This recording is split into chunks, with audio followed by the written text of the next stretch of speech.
Hello fellow commanders, as you've already heard, 2013 commander decks have been released today. So, they came out with 5 new ones, all really impressive. We have them available at our store right now. We have the complete set for $149.99 or individually for $29.99. What I'm going to go over today though isn't a deck list for each deck or anything like that. I just want to go over what you're going to get with them and I'm going to try to help you pick out which one you want the most. Start off though, just to show you what you'll get. Each one will come with a deck box similar to this. Very nice looking. I've already opened up this one. Bought it for myself earlier today.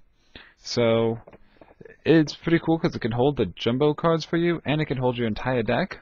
So pretty neat to carry around. It doesn't really stay sealed on its own, as you can tell, but a few rubber bands will fix that problem if you really plan on using it. Alright, so start off with Nature of the Beast. This deck, it's all about powering up your own creatures while dealing as much damage at one time as possible. There's a few cards to help mana ramp, but overall it is about supporting that one big guy under your control. It even abuses land abilities to do this, such as Homeward Path, which will have you keep control over your own creatures, or Contested Cliffs, which has one of your creatures fight another creature. So there's essentially a lot of support for creatures with power 5 or greater, which is kind of surprising considering there are only 11 creatures within the 99 count deck with 5 or more power. I mean, not even the Planeswalker counts for some of the support abilities on naturally. So let me try that again. Not even the Planeswalker counts for some of the support abilities because it doesn't have a natural power of 5 or more. But if you like decks that center around crushing your opponents with big heavy creatures, this is a good one. And I'd recommend that if you get this deck, you get some more powerhouse creatures with natural power 5 or more, so that way you could really utilize those abilities with support for those types of creatures. Up next, you have Power Hungry. As you can tell, it's black, red, green. And really, it is exactly how it sounds. It is all about spamming tokens as quickly as possible just to then sacrifice them for more power. The deck loves to sacrifice creatures for other abilities. Typically, they are small ones, such as destroy target non-black creature, or target creature gets -2/-2.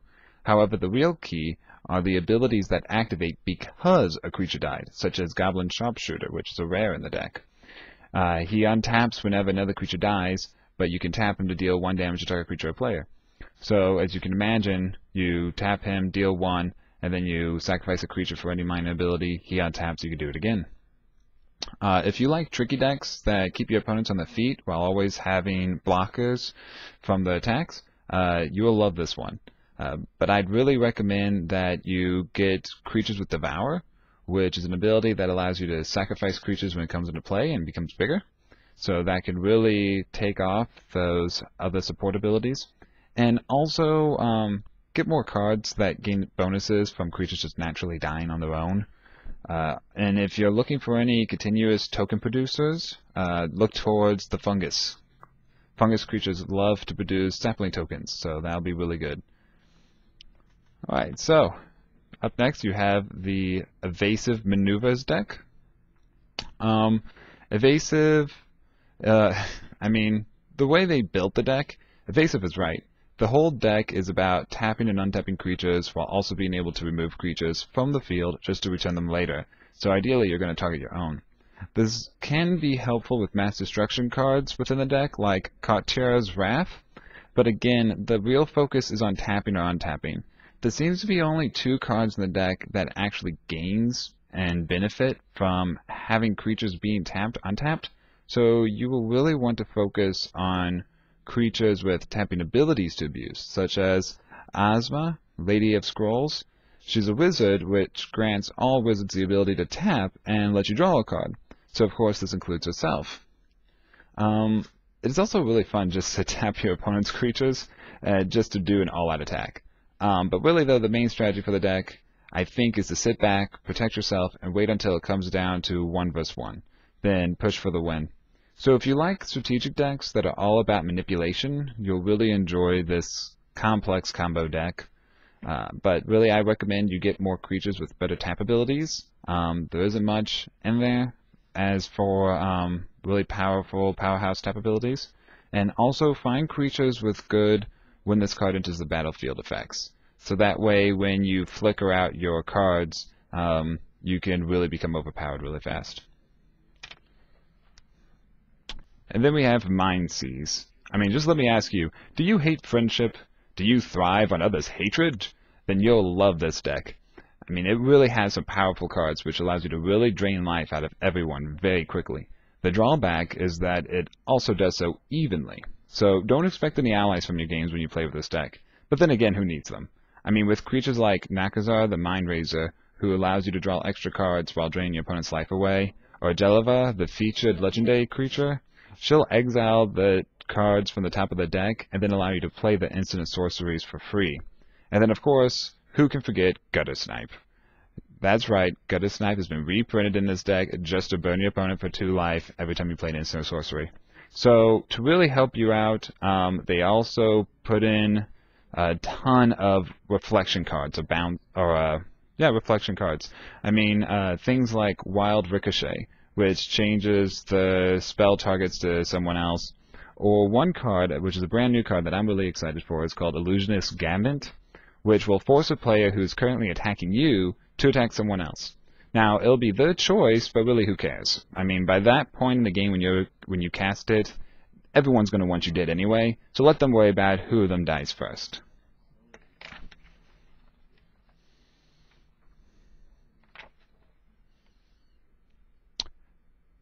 So if you like being the big bad villain of the game, you'll thoroughly laugh as you conquer with this deck.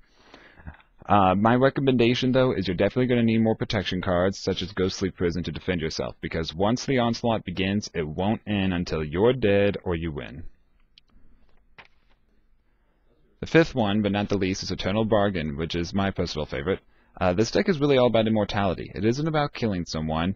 Really, let the other players worry about that. It's all about your survival. It really does an excellent job at gaining bonuses while gaining life. I mean, the featured commander, Olor, the Ageless Ancient, he's great at symbolizing this. I mean, he gives you 2 life no matter where he is during your upkeep, and that includes your commander zone. And then you could also pay 1 of anything to draw a card and have everyone else lose 1 life. Now, there are many other unique combos that you could use. But while you're doing all that, you are really setting up for the finishing plays, such as using Sierra Avatar, a creature whose power and toughness is equal to your life, or resetting the field with an old friend, Nevinural's Disc, which will destroy all artifacts, enchantments, and creatures in play. So you get up to the high life point count, so that way no one can take you back down, and then you blow up the field and take control of the game. So if you really like just being the neutral guy on the field who doesn't really do much and then at the end comes out of nowhere to win the game, this is definitely the deck for you. Really, my recommendation, biggest recommendation, is Beacon of Immortality.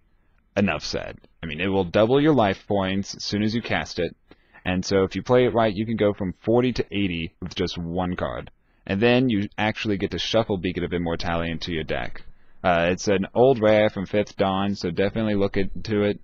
It's a great card, especially with Sierra Avatar, but really look for other cards too that stall or gain bonuses while having more life, such as Path of Bravery. So, if you're really interested, definitely check out, get the whole set of 5.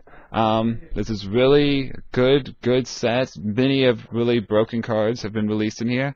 And a lot of fun game mechanics have returned. Echo, Hideaway, Cycling, Flashback, Channeling, Threshold, Horsemanship, Leveling creatures, Curses, and now the newest Tempting Offer, which is a really fun game mechanic that they introduced, which will actually give you a bonus just for activating it, and then allow your opponents to choose whether or not they want to gain a bonus for themselves, and if they do, you get an additional bonus. So you're literally tempting your opponents into making you more powerful. It's really crazy. They're really doing a lot with diplomacy in this one. So again, check them out online. We got them on sale right now for $29.99 a piece, or $149.99.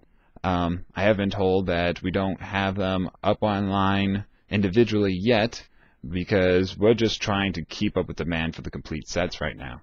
So Get them while you can. This is a really hot product. Don't know how long it's going to last. If you ever see us out online, don't worry. They are having a second and third wave of this set, so we will have more. Guarantee it. Alright guys, take care. Make sure to like us on Facebook, subscribe, click the button below, and tell us what you think. What deck do you think will fit your personality? Or what's your favorite commander? Let us know. And maybe we'll talk about it in a future video. Alright guys, good luck, and have fun with playing some Magic.